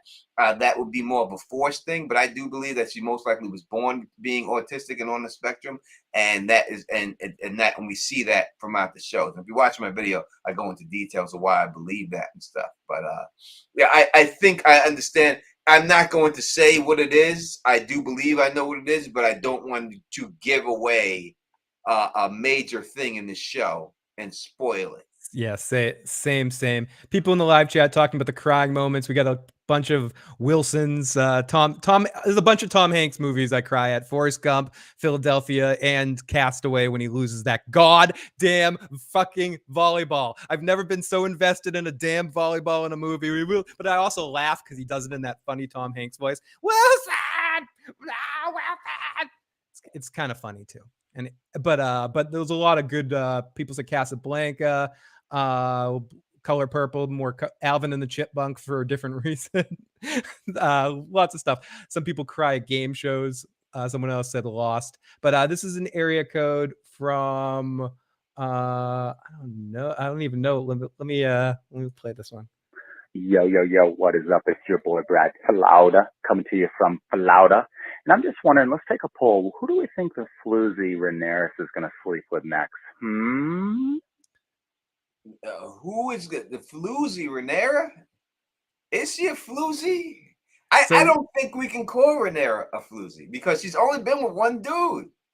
She was with Strong. That was her man. You know, I can see now. Listen, she's not no thought. She's just not Cersei Lannister over here. I mean, we can't. Cersei fucked everybody, right? She was fucking everybody. Even Lancel. Yeah, she fucked one person constantly. She had a relationship with him and had babies with him. So I don't know if we can give her the floozy thing on that. You know, I don't know if we could put that card on her. You know what I mean? I think we have to allow her to have that. This So caller is going to have Damon cut his. And as Carla Way is saying right here, body count is 3. And with a body count of 3, I don't think you can consider that a floozy. This caller better be careful or Damon's going to chop his head off. Yeah, Phil, earlier you were talking about the scene with Rhaenys and Rhaenyra and the Godswood, and you're like, Rhaenys made her sweat. And I was walking in my kitchen at the time, and I was like, damn, I'd love to make Rhaenyra sweat. Sorry. Like CC Music Factory. Busy. I want to see that body. Okay, we got a message from the one and only Anna from the Red Lipstick Club. Hey to my favorite guys on one of my favorite streams. I'm so thankful you guys do this pre-show because it really helps me being somebody new watching the franchises. I love meeting everybody. I'm so glad I finally joined in and watched the show. I love it. I actually made the Negroni Spagliato with Prosecco. It's delicious. Everybody should try it. But yeah, I can't wait for this show tonight. Thank you guys for the stream. See you all soon.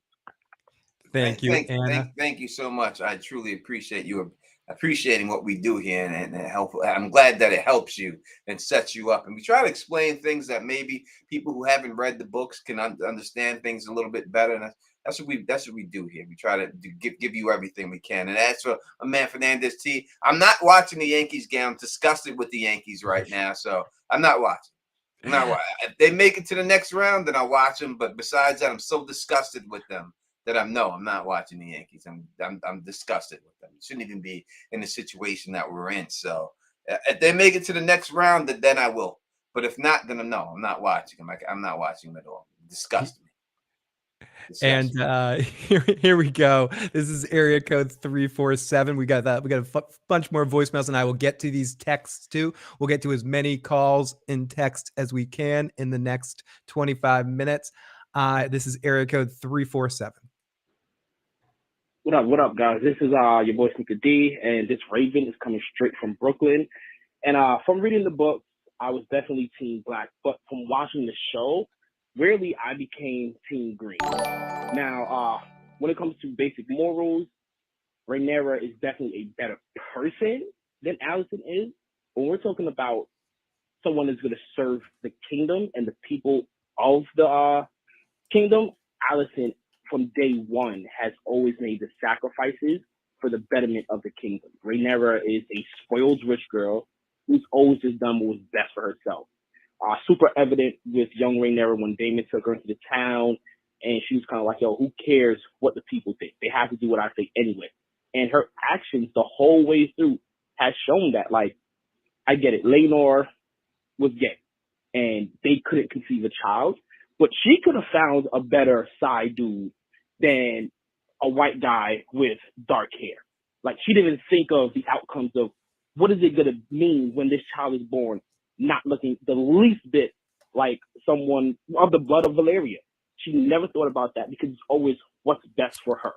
Now, I get it.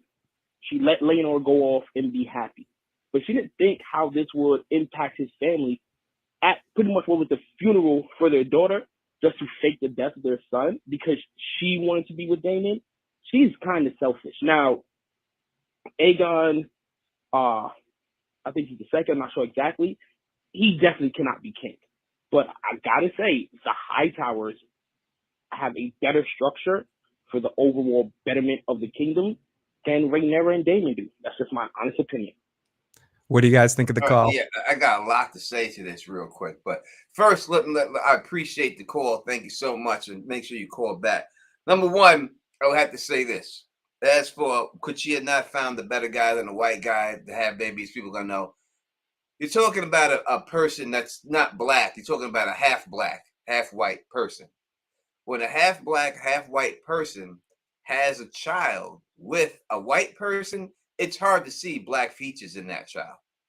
All right. I know a lot of people who are like that, who have children with white men, half black, white, women who have features with who has kids with white men, and it's hard to see. You may see a little tint in the skin, but a lot of the features are white because they're mostly white. You don't see a lot of black features on them. So maybe the hair is a little curlier sometimes. And a black person, you can see it, but the average person, some people don't see it. They'll think maybe that they're Puerto Rican or not even Puerto Rican, like really pale, like they have no pigment in their skin a lot of times. So I can understand that she could just be saying all that needs to come out is the hair has to be silver.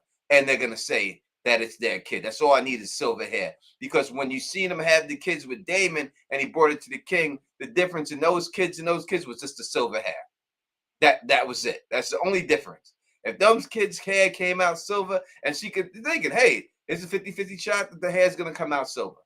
You know what I mean? So that's what I would say there. As for, if you're Team Green, I'm not going to hate you. I think you have a valid point to be Team Green. I'm going to say that Alicent definitely puts her best foot forward when it comes to these things, 100%. So I could definitely see why you would be Team Green. Bridge, what do you have to say about this? I'm going to go more just high level, just as a human, just thank you for being you. Cause like we so often get we have our views and our opinions and it's hard for us to change them. We always look for confirmation bias. So just putting aside all your details of the greens and the blacks, yada, yada, it's just pretty cool to hear that someone came into the show with one opinion and was able to change the opinion. So I just found that pretty cool. Let me show this real quick. This super chat we got from our friend Mod Mary. What up to Mod Mary, girl? What's going on? Watching with my brother and his wife. New fan, what's going on? I'm Mod waving, Mary, but I'm not on camera. Our home girl, Mod Man. What up to Mod Mary's brother and his wife? Thank you for repping with us. Special thanks to you, Mod Mary. We love you, Mod Mary. And you have a great sister and sister-in-law. Mary's our homegirl and stuff. Thank you. We truly appreciate that. Tony, whenever you're ready, just let me know. We still got a handful of voicemails to get to. Yeah, we have another, I think, super chat. I'm trying to find it. I can't find anything in this new system. Yeah, that's one of the things I like better about the other one, like sifting through that one. Yeah, I can't tell. I got it. All right, so I hid this one and it still didn't get hidden. It's like everything's delayed. All right, that's what it is. All right, so it's just everything here is a little bit delayed here. And while we're waiting, let me get to a quick text that we got. 602. I feel that Viserys seems as though he was hip to the Greens at the last moment. When he told Otto he would take the throne today, he should have appointed Daemon the Hand of the King right there. It was clear that Daemon was the only one he really trusted at the time. He allowed him to help him. He also knew he would have done the best for his wife. I mean, we talked about that a bit earlier too. I think there are things Viserys could have done here and there with Daemon, but Daemon's prickly. Like I like him, and what makes him such an interesting character is he is a little prickly. And Viserys did reach his hand out several times, and Daemon. Now I could be wrong with the timing of this, but I'm pretty sure it was before he went to the Great Hall. He said, "No, I'm not drinking the moon tea." So shout out to Viserys for not drinking the moon tea, even though he was in a lot of pain. And I can't remember if it was, it was that morning. He actually said set up a dinner, and then Otto Hightower's like, "Yeah, it's the morning, Your Grace." He's like, "No, for tonight." So before he even, I think it's before he went to the Great Hall, maybe not. He had planned on this dinner, so he was trying to put things in motion. His first step was to get everyone to just love each other again, and he accomplished that. Unfortunately, he died. Yeah. Or fortunately, at that point, he died thinking that his family was getting along. Yeah. He didn't see the kids fighting. His last thought was Alicent and Otto smiling, Daemon and Rhaenyra smiling, the two of them kids dancing with each other. That's his last final thing he said. That's his last thoughts and everything. Yeah, As for the real quick, the people who's asked me a question about Kanye West, this is again 2 weeks in a row. I will say this now. I am more familiar with the situation. I didn't know it last week, and I'll say I don't agree with. I said that's true. I don't agree with anything Kanye West said, and it still holds true. I don't agree with anything Kanye West says. He's an asshole, and he's just a stupid. He's a stupid individual. It's the same individual who said that black people seem like that they allowed themselves to be slaves. So people who have comments like that, who use his influence in his community just to take advantage of them. In the end, I have nothing but to say he's just a media whore, and he'll do anything he could do just to get attention on himself. So I would never buy any of his products, and I have no love for the guy. I can't stand him. So that's my opinion, and I'm not really going to turn into a political stream. This is about Game of Thrones. If you want to talk about Iron Throne politics, we can. But besides that, please don't send me any more comments about anything dealing with politics, but I'm trying to escape that reality right now while I'm doing this. We got a super chat from Raul. Thank you so much for the super chat. And he says, hello guys, I feel like neither sides win this war. The only winners are the other houses, and there are not dragon riders, Targaryens win. When you have a battle like this, thank you for the super chat. It's the truth. There is no winner in a war like this. There's never going to be a winner in this. It's a lose-lose situation for everybody. And that's what Viserys was telling them, that the house can't stand together if it's divided. You need to be together. And that's what it's all about and stuff. You know what I mean? So yeah, we do an after dark type situation. I'll talk about all that stuff. We'll get into that more in the after dark. We still got a handful of voicemails to get through. This is area code 859. I think this is another short one. Hello. I think that's it. Hello. Area code 732.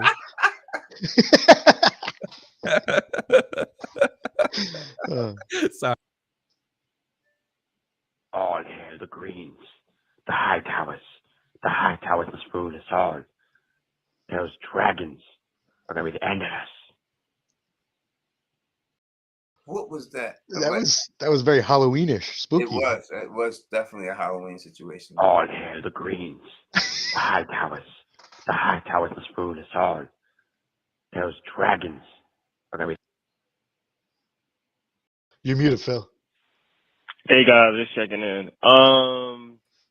Yeah, I know a lot of people have reasons to blame the Greens and blame the blacks for why the war started, but ultimately, I think it's sort of an indictment on the system. Like, there's a lot of rules that don't make sense as far as, you know, how bastardry, like some people are illegitimate while other people are not.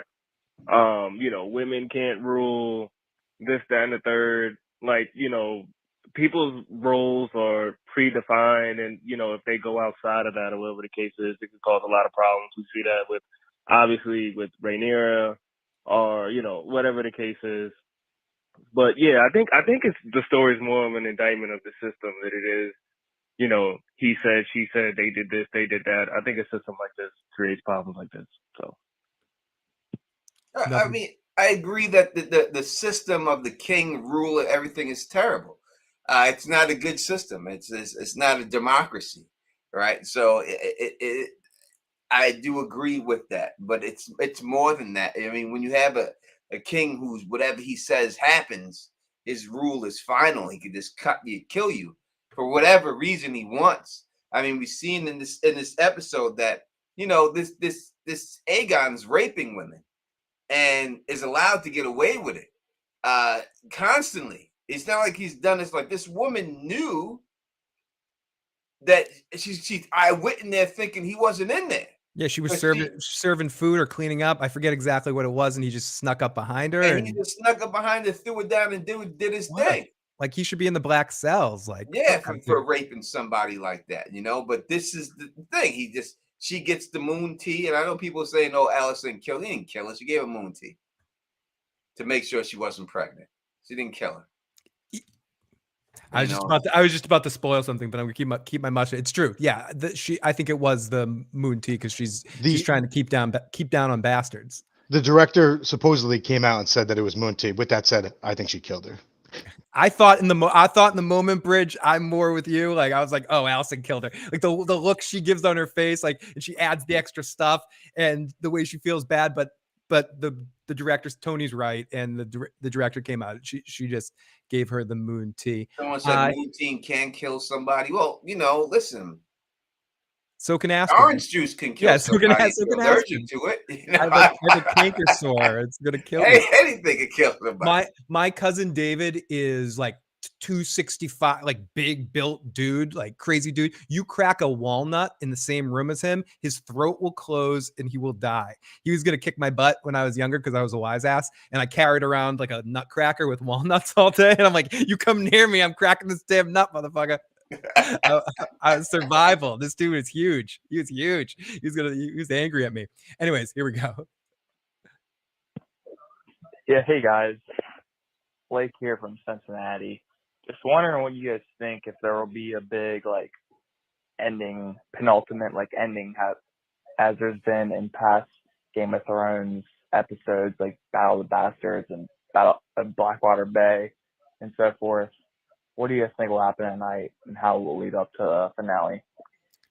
All right, so we answered this question earlier today already, and again, we can't say it again. Say it again. We had all of us on the panel have seen the episode already, so we can't spoil anything. I think he's talking about episode 10 though, which it's still hard for us to answer that because we know what happens in episode 9. So yeah, so we have to wait until. Nobody will see a screener for episode 10. So next week, ask us that question next week. This is from area code 716. Sorry, I'm just trying to get through all the calls. We still got 5 calls left, and we appreciate all the calls. We're going to try to get to as many of these as we can in the next 10 minutes. This is area code 716. Hi, this is Shorty Womp Womp, the Jersey Princess. I think the blame is Rhaenyra's fault and the king's fault, but really Rhaenyra's fault because she should have been being nicer to Alicent from the beginning. If I was her once she married my father, I would have been braiding her hair, playing patty cake, and popping Jiffy Pop. I would have been finessing her, and I would have also been finessing my father, fluffing his pillow, picking up his fingers, putting them in Ziploc bags, and teaching my children to, be closer to their uncles, I wouldn't have been in that predicament because I would have been a finesser. All right. Thank you. Have a nice day. Bye. Shorty Good show. want, yeah, Shorty want one. You can come chill with the Don. You fluffing pillows and shit. You know what I mean? Popping some Jiffy Pop and stuff too. Yeah, you got the Jiffy Pop. You guys can cheat. Got some Jiffy Pop for the Don, baby. What you waiting for? God damn it. No, but I agree with what she's saying. Listen, you got to play the game, right? It's all about playing the game. And as I said, she shouldn't have left King's Landing. She should have stayed and played the game, but she hightailed the ass and went to Dragonstone and just started popping out babies. Yeah. And she should have just stayed in King's Landing. So yeah, I agree with everything she said there. She should have stayed and played the game. She took her ball and went home. Like she's like, I don't want to hang out and deal with this thing with the high towers. And I know it's troubling. It's like when you work in a situation and you have to deal with someone that's constantly a challenge, but sometimes you just have to deal with it. And in that situation, it would have been more beneficial for her to stay at King's Landing. Yeah. Sure. It's so easier said than done, though. It's like her kids were getting bullied because of it, and they felt insecure. So, and it's like you've got this awesome castle you can just fly over to or sail over to. Like, why not? And then again, like both her and Damon both love Viserys, but it just goes to show, like, time flies. 6 years goes by, and I haven't even seen Dad or my brother. It's getting bullied. Who don't get bullied? Bullied is bullied. So what? There ain't no reason to run away because you're getting bullied. Suck it up. It would have been better if she did, like, handle the situation instead of running from it. And that's that whole conversation between her and Laenor. It's like, you don't sit and wait for a storm to come. You either have to sail into it or get out of there. And they chose to get out of there. I think that's what they said. Yeah, and I would have stayed right in the eye of the storm.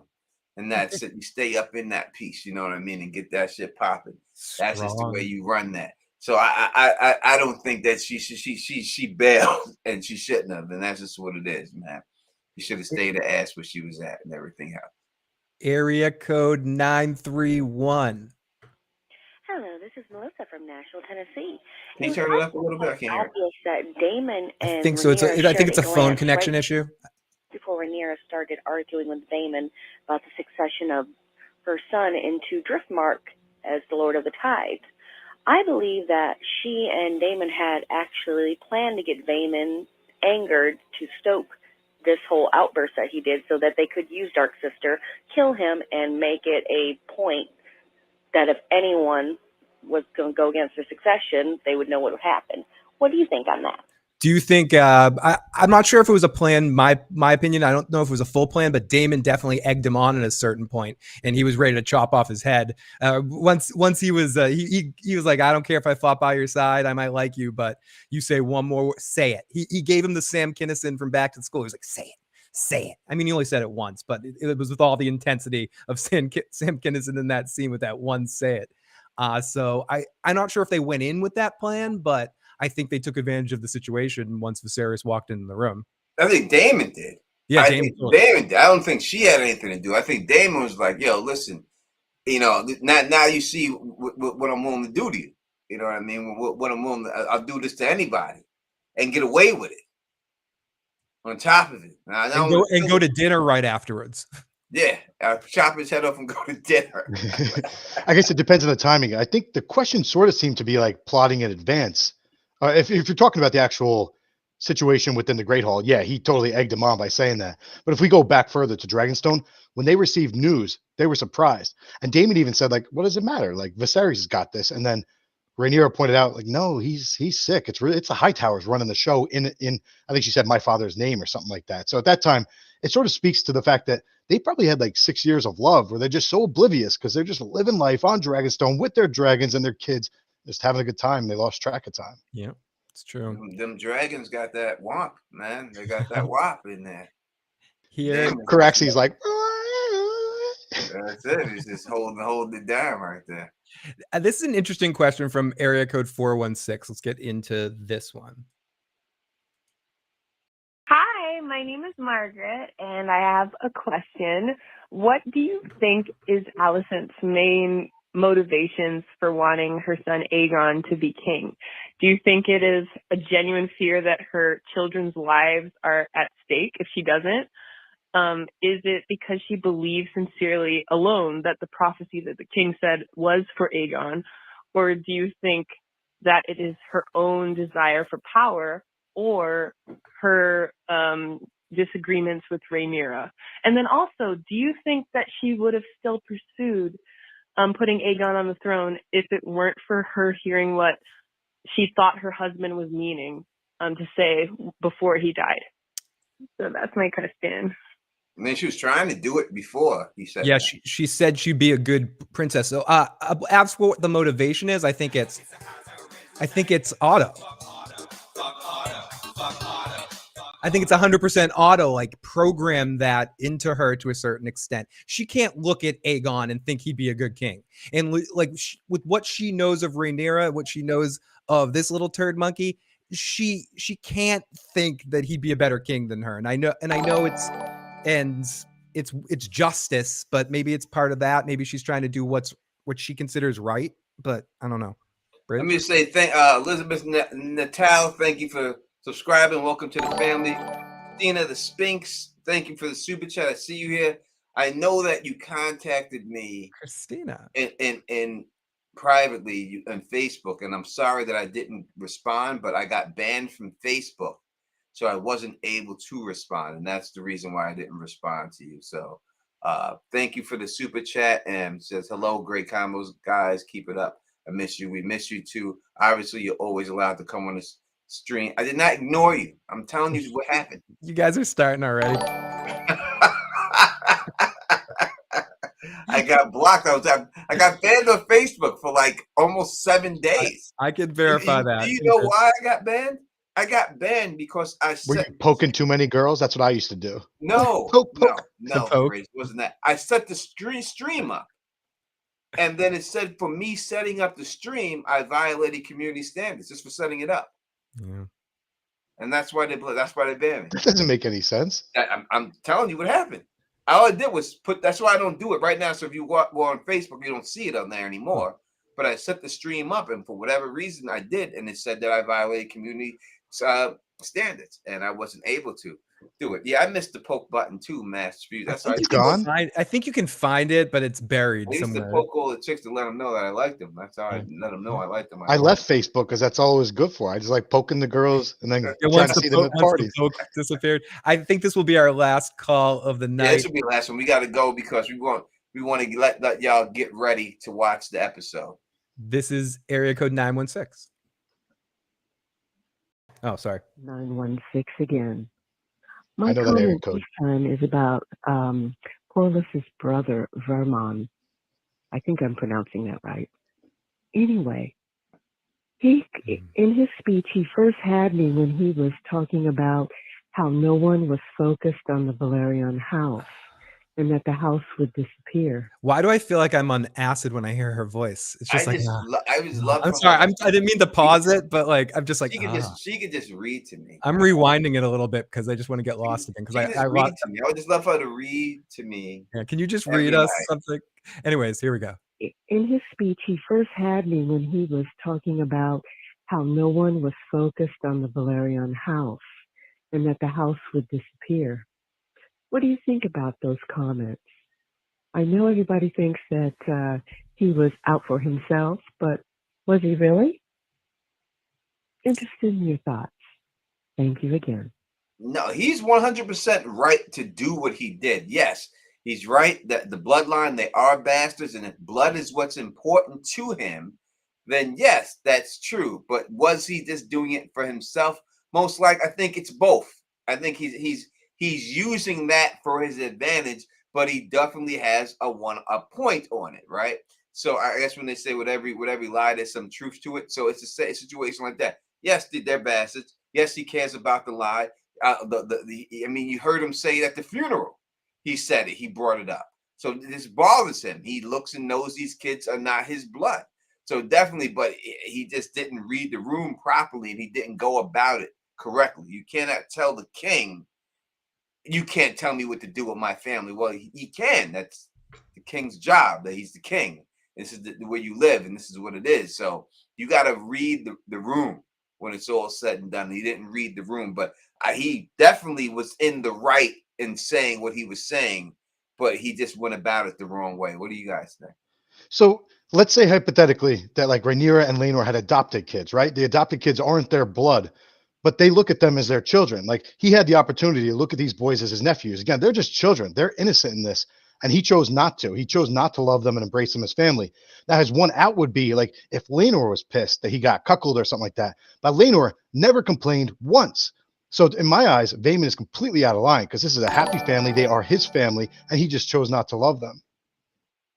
Yeah. Jay Pun, thank you for subscribing. Welcome to the family. Go ahead, Phil. And especially when Rhaenyra offered the marriage, and that could settle the bloodlines, even if that was an issue down the line. It put him in a position where he was in a selfish position where he made a backroom deal with Alicent or with Otto while Alicent was there, or with both of them, and increasing his power. So it got to a point maybe at the beginning, and his intentions were it was about the blood, keep XYZ. But eventually, when Rhaenyra sort of found a workaround there, it was more about himself in that moment. And as the actor put it, going out, being like, at that point, if I'm going to go out, I'm going to go out like knowing that his head's about to be chopped off, and just being going out in a big way. Like if someone that's quits a job and pisses on the table or something like that, he's like, if I'm going to go out, I'm going to go out huge.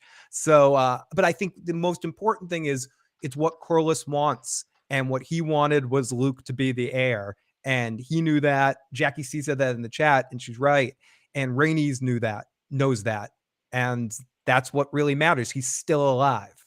And whether he comes back or not, I don't know. But as of right now, he's still alive. So his wishes shouldn't be brought into question. That the series is right. Yeah, I mean, I say he has a valid point, but I mean, he's wrong, but he's also right. It all depends what side of the coin you want to look at it as. Yo, real quick, shout out to, I just looked up the actor's name, so my apologies if I get it wrong, but Will Johnson, the way he delivered that whole speech and everything, he killed it. The pauses, everything about it was awesome. And then I was expecting him to say the word, especially with Daemon going, say it. But the way he all of a sudden was speaking, and then he delivered it with power. Oh, it was so good. Yeah, so it was such a great line delivery. No doubt about it. All right, Lee, thank you for subscribing to the channel. Welcome to the family. We're gonna get up out of here. Again, as soon as the show is over, go to Phil the Issues Guy's channel. He will be doing a live stream. He'll have the latest reactions. He'll give you can just go venting, you know what I mean, and talk about the episode. There'll be a lot to talk about, so make sure you're there. Bridge 4 will have his review up. What day will you get your review up? I'm trying to break midnight tonight. We'll see. Break midnight will be up tonight for Bridge 4. We'll have something special hopefully next week for the finale and stuff. Gray Area was supposed to make it, but she couldn't make it tonight. But she sends her love to everybody out there. Thank everybody out here for coming and rocking with us as always. And if you like the way I do this, please thumbs up this, spread this across the realm, and as always, subscribe. And until next time, you know who it is. Peace and stay sexy.